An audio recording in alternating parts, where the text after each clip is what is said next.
autumnal capsule collection. This is not scary Halloween vibes, this is like cute Halloween vibes. Practical witchy stuff. It's not the lazy hazy summer days. I regret this.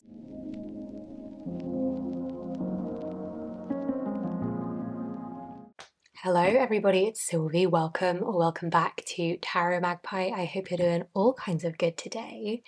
I am bringing you a little autumnal deck selection, a little autumn deck menu. I feel like I'm a little bit late in the season for this, but better late than never, I guess. I wasn't sure if I was going to do an autumn seasonal decks video because I am now doing monthly deck selections videos. But autumn is fun, autumn decks are fun, spooky season is fun. I wanted to join in. I have limited myself to decks that I have not previously featured in this kind of video. So last year I did an autumnal decks. I think I also did a spooky season decks. And then a few weeks ago I also did my response to the decks for the Descent tag, which was also kind of dark half of the year, darker season kind of decks. So go see those if you want some more seasonal deck recommendations for this time of year. And if you've seen those and you want some more autumn deck picks, then stay tuned. I've got 8 decks to show you today. I was quite restrained. I've got a couple of cute spoopy decks. I've got some more traditional autumn vibe kind of decks, and I've got a few that are on the sort of witchy end of the spectrum. So let's get into it. I'm going to start with the cute spooky decks because these are going to be the least surprising. First of all, it's the Halloween Tarot in a Tin. I haven't featured this in any of my previous autumn decks videos, which is surprising to me, but I think I maybe got it quite late in the season last year after I'd already filmed my videos. This is a Rider-Waite-Smith clone. It is a main player in these videos on YouTube, so I won't linger too long on it, but it's a really fun little deck. There's a black cat in every single card, and this is currently my handbag, on the go, everyday carry kind of deck for October because 'tis the season. It's dead cute. I love the little tin edition. It makes it so easy to carry around. So that is my most obvious Halloween deck. It is the Halloween Tarot in a Tin. My next spoopy deck is less obvious, but it's the Black Cat Tarot. And this isn't a strictly Halloween-y, spooky season kind of a deck, but especially with there being a little black cat in each one of these. Black cats are associated with superstitions and witches, and it just feels like a really good time to bring this out. This is another Rider-Waite-Smith based deck. I have a whole video about this actually. I did a review. It's so cute. It's full of black cats, and it's another like specifically like spooky cute spoopy kind of vibes. This is not scary Halloween vibes. This is like cute Halloween vibes. You're not gonna scare anyone off with these decks. This is maybe my favorite card in the whole deck. The sun is just gorgeous. It's just cats being cats, and it's lovely. So that is the Black Cat Tarot. These are also some of my favorite backs of all time, my favorite tarot backs, and I love the matte yellow edging as well. It's really fun. The next 3 decks I'm going to show you are kind of autumn vibes, or what I consider to be autumn vibes, and I'm going to start with the obvious one, which is the Woodland Wardens Oracle deck. This is new to me. I got it for my birthday. It's in my recent haul video, and there's actually no real reason why this wouldn't be a year-round deck because these animals all exist year-round. Some of them actually are like the bear. The bear goes into hibernation in the winter. A lot of these plants also lose their leaves or lose their flowers in the autumn, in the winter. So actually it feels like the opposite of an autumnal deck in some ways. But then you've got this, the weasel and pine with the pine cones, which you see in the autumn. Blackberries are out and about in the autumn. The pomegranate for the Descent. Like it does feel autumnal. I think a lot of it also has to do with the color palette. We've got a lot of really gorgeous muted colors. The illustrations are also obviously stunning. My camera's focus appears to be having a funny 5 minutes, so apologies if it's been blurring in and out. It was not doing this yesterday. Back to the point, the style feels very cozy. I think that's the main thing. It feels cozy in autumn is when We want to get cozy. The nights are getting longer, the days are getting colder. It's time to like cuddle up. It also looks a little bit like something out of a storybook. Like the style of illustrations I could see being in some kind of children's storybook. There's that nostalgic, cozy kind of element. It's autumnal more than it is anything else, although I think this would totally work as just like a countryside year-round kind of deck. But that is the Woodland Wardens. Next up, the Enchanted Phyrexia Tarot. This feels autumnal. Maybe it's just because I got it in the autumn last year. I think it came out in October, this mass market edition. One of the reasons for this, and also the next deck I'm going to show you, is they feel kind of fiery to me. And in fact, I think I put this in my fire element decks video back in March, April. And autumn feels fiery, although it also feels airy.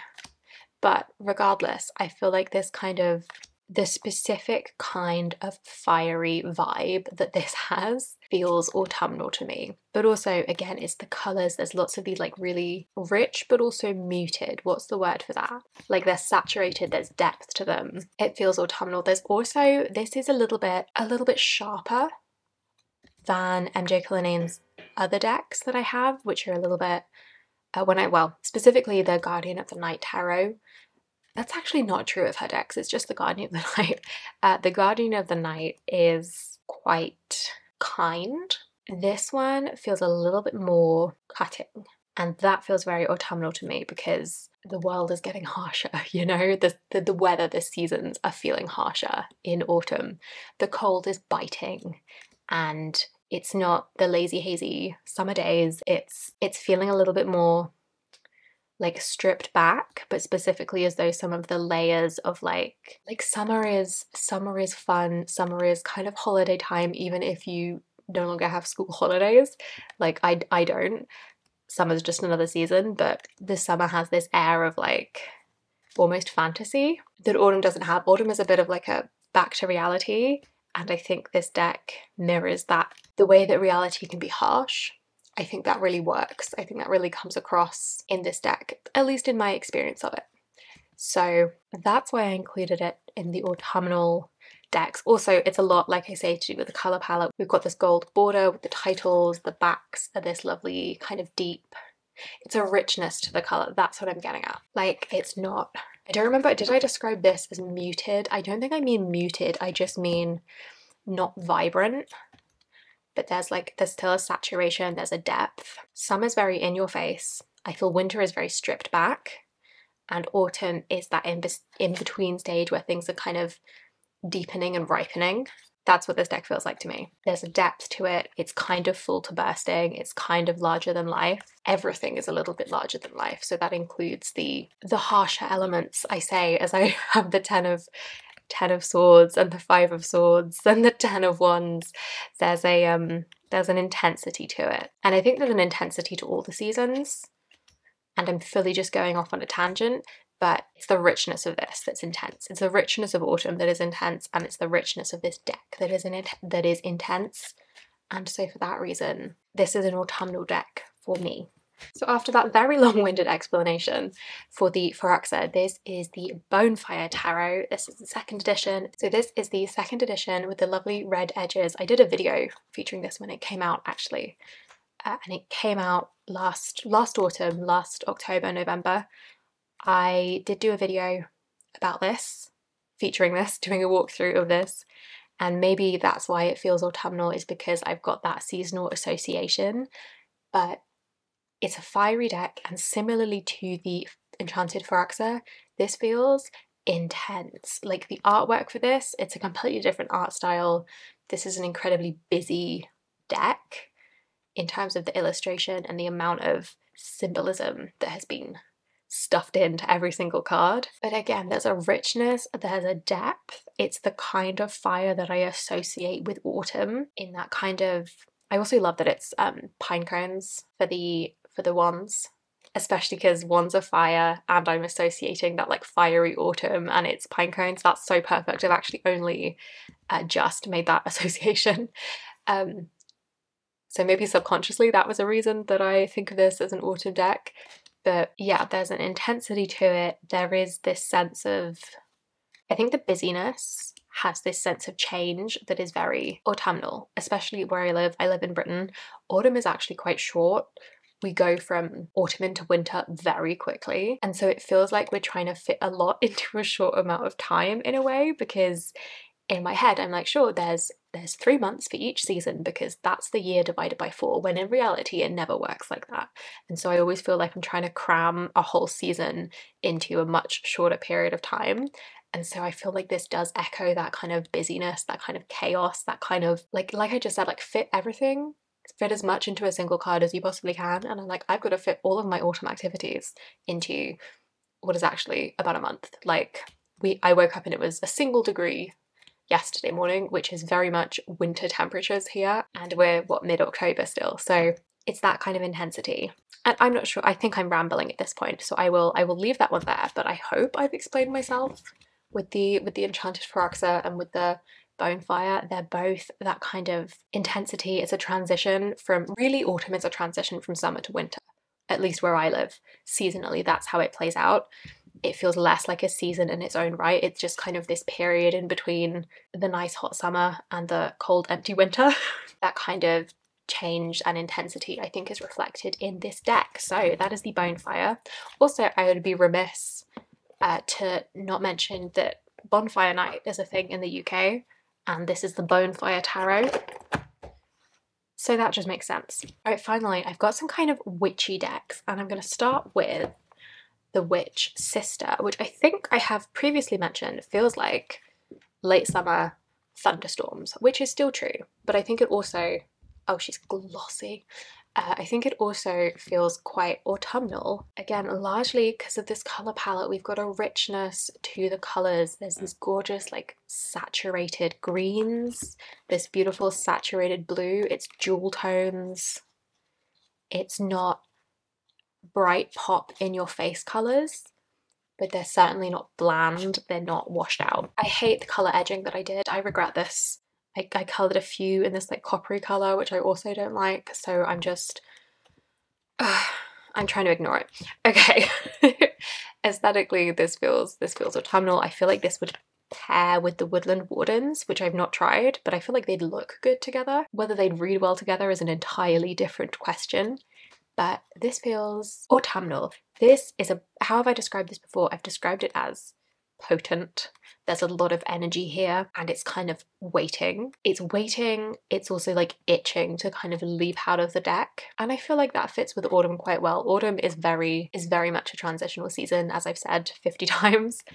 And this kind of energy really matches that. Like, it's an energy of something just itching to be kind of let loose, which I feel like actually feels very springtime, but it's got edge in this deck. So it feels like more the transition from summer to winter, the kind of hot, thunderstormy energy. And then you're going into this like depth. You've got this richness, you've got this ripening. And then in winter, it's all stripped back and it's all exposed. Like, that's what this deck feels like. I also think that autumn is a good time for folklore and fantasy and fairy tales in general, and this deck draws on a lot of folklore as well as like actual history, but this deck draws on a lot of folklore, a lot of Scottish history and stories and witchcraft, and so that also feels appropriate because autumn is when I want to kind of cozy up with a good fantasy book. And things like folklore and fairy tales are also in that genre in my brain. Speaking of folklore and history, this is the Wildwood Tarot, which I have completely neglected. Ooh, the other similarity between these is they're both British history inspired very loosely. So this is specifically Scottish, and the Witch Sister is specifically inspired by Scottish history and folklore, and then the Wildwood Tarot is inspired by ancient Britain. And I can't off the top of my head be more specific than that. The archaeology graduate in my brain is like, I'm not pleased with how much seems to be presented as fact rather than fiction, but that's a totally separate point. This deck is ultimately a romanticized take on what life might have looked like if you were an ancient British pagan. And I'm not even sure if pagan would be applicable, considering that's kind of a more modern term, and I haven't read the guidebook and I'm not familiar enough with the creators' work as to where specifically they're drawing their inspiration from. I love ancient British landscapes. I love ancient history in general. I love Celtic mythology. I love ancient mythology. Like I say, the archaeologist in my brain is like, is it based in sources? Is it based on ancient evidence? And I think accepting that I need to ignore that is a large part of why I'm taking my time before I dive into this deck, because I want to just read it for what it is, work with it with what it is, and then decide how I feel about it. I need the analytical, academic part of my brain to like pipe down before I can do that. But regardless, it's so autumnal. Like, there's all seasons have been represented, but it just feels so autumnal. And I think I'm also partly like nostalgic, rose-tinted lensing my own childhood, because I grew up in the south of England where there's a lot of gorgeous ancient landscapes and ancient monuments. And so I grew up visiting them. They were a part of my literal physical landscape, and also walking in forests and woodlands and things and scrambling about in trees and stuff. So this kind of does reflect that part of my experience. So there's that. I think autumn the most nostalgic season, or is summer the most nostalgic season? I'm unsure, that's beside the point. But this does reflect that sort of rose-tinted nostalgia of autumn for me, just because of the source material and what it's based on, and how present that was in my own life, my whole life growing up, like where I've literally physically lived and what I've been interested in and what I've studied. So yeah, the Wildwood Tarot. And again, it's got that mythology history aspect, which just autumn feels like the right time to kind of dive into that sort of thing. So there we have it, the Wildwood. Okay, finally, in this kind of witchy vein is the Herbal Astrology Pocket Oracle, which I spoke about in one of my monthly deck plan videos, because I wanted to use this as a tool to get into some more practical witchy stuff. I wanted to use this as a bit of a resource for some more practical witchery. I don't know a whole ton about herbalism, and a lot of these herbs I don't have easy access to, but something like rosemary, for instance, that is in my kitchen spice rack. All the herbs that I work with in any kind of witchy capacity are from my kitchen, I'm not going to lie to you. So this has that connotation of like a practical witchcraft, like as in the actual craft of witchcraft. And so it feels like it fits with specifically the Witch Sister, but also with the Wildwood and with that tangible element of witchcraft, because these other two are both very place oriented, and they're places where I have lived. I grew up in the south of England with like Avebury and Stonehenge and everything around the corner, and I now live in Scotland. And then this I have tried to use in quite a practical, physical sense. I've used it as a practical tool. And so they fit quite nicely together in that sense. And also, again, the colour palette of this is very autumnal. This is a bit more desaturated. This is a little bit more muted.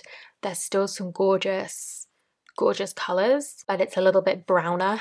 A little bit browner than something like the Witch Sister, which, like, look at that gorgeous spread of deep saturated colours, and then this is different. But anywho, so this also is an autumn deck for me. It's herbs and astrology, which are, you know, they're year-round things. The stars are always there. The herbs do not grow all year round, but things like dried herbs, we can access them pretty frequently. It just feels like the season. I don't think this deck would ever feel out of season specifically, but it feels very in season at this point, and it feels very tied to like tangible reality, which, like I said, the other two decks I've just shown you also are. So that is the Herbal Astrology Oracle.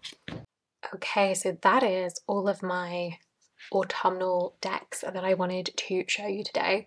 I thought I would just do a little patchwork spread. This is everything but the spoopy decks. So the Black Cat Tarot and the Halloween in a Tin are not in this little spread, but I think these work really nicely together as a little patchwork, so maybe that's a sign that I selected well, and I think this would actually be a lovely little autumnal capsule collection, that kind of rich and deep and transitional and kind of potent time of year that autumn can be. So I'm going to leave you with that.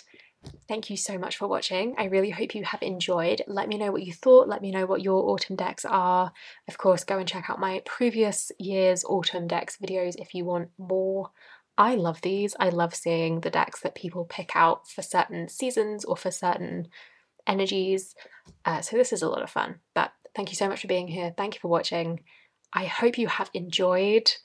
Give me a like if you liked it, subscribe if you haven't already, and I will see you in the next one. Bye bye.